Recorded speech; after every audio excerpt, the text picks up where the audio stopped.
Friends, welcome to ashwinbharathivlog. இன்றைக்கி ஒரு சூப்பரான வெங்காய தொக்கு தான் பார்க்க போகிறோம். இது வந்து பார்த்திங்கன்னா இட்லி தோசைக்கு சாதத்தோட தொட்டு சாப்பிட்றதுக்கு ரொம்பவே நல்லாயிருக்கும். அதே மாதிரி ரொம்ப நாள் ஸ்டோர் பண்ணி வச்சு சாப்பிட்றதுக்கும் இது ரொம்பவே நல்லாயிருக்கும். வாங்க இப்போ எப்படி செய்யுதுன்னு பார்க்கலாம்.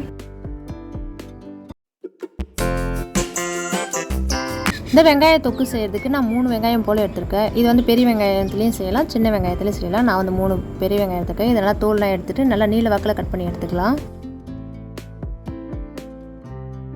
வெங்காயத்தை எல்லாத்தையும் இந்த மாதிரி கட் பண்ணி எடுத்தாச்சு. இப்போ ஒரு மசாலா ரெடி பண்ணிக்கலாம். ஒரு கடாயில் ஒரு 2 ஸ்பூன் போல் எண்ணெய், 1 ஸ்பூன் போல் கடலைப்பருப்பு, 1 ஸ்பூன் போல் உளுத்தம்பருப்பு, ஒரு 1/2 ஸ்பூன் வெந்தயம், 1 ஸ்பூன் போல் மல்லி, ஒரு 1/2 ஸ்பூன் ஜீரகம், இது கூட ஒரு பூண்டை உரிச்சு வச்சுருக்கேன். அதையும் சேர்த்து நல்லா பார்த்தீங்கன்னா பொன்னிறமாக வறுத்து எடுத்துக்கலாம்.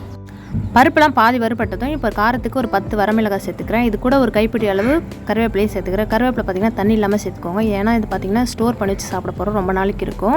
தண்ணி இல்லாமல் சேர்த்துக்கோங்க. இது கூட ஒரு நெல்லிக்காய் சைஸ் புளியும் சேர்த்து நல்லா வதக்கிக்கலாம். இப்போ பார்த்திங்கன்னா கருவேப்பிலை இதெல்லாம் பாதி வதங்கினதும் நம்ம கட் பண்ணி வச்சுருக்க வெங்காயத்தையும் சேர்த்து நல்லா பார்த்திங்கன்னா இந்த வெங்காயம் பார்த்திங்கன்னா நல்லா வதங்கணும். அந்த அளவுக்கு நல்லா வதக்கிக்கலாம். வெங்காயம் பார்த்திங்கன்னா நல்லா ப்ரௌன் கலரில் மாறணும். அந்த அளவுக்கு நல்லா வதக்கிக்கலாம். வெங்காயம் நல்லா சீக்கிரம் வதங்கிறதுக்கு ஒரு 1/2 ஸ்பூன் போல் உப்பு சேர்த்துக்கிறேன்.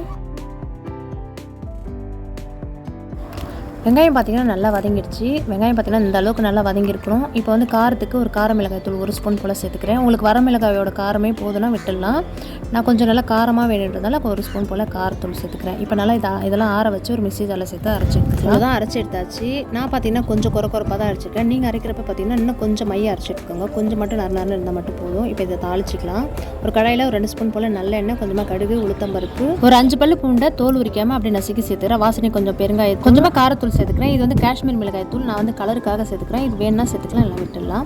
இப்போ நம்ம அரைச்சி வச்சிருக்க துவையில சேர்த்துக்கலாம். துவையில சேர்த்து வதங்கலாம் தேவை. நம்ம ஏற்கனவே வதக்கி தான் சேர்த்துருக்கோம். நம்ம எண்ணெயோட கொஞ்சோண்டு பெரட்டி மட்டும் போட்டால் மட்டும் போதும். அவ்வளோதான், சூப்பரான வெங்காய தொக்கு ரெடி ஆயிடுச்சு. இந்த தொக்கு பார்த்திங்கன்னா நம்ம ரொம்ப நாளைக்கு ஸ்டோர் பண்ணி வச்சு சாப்பிடலாம். நம்ம வெளியில் ஊருக்கு போகிறோம்னா பார்த்திங்கன்னா நம்ம சப்பாத்தி, இட்லி, தோசைக்கு எல்லாத்துக்குமே தொட்டு சாப்பிடலாம்.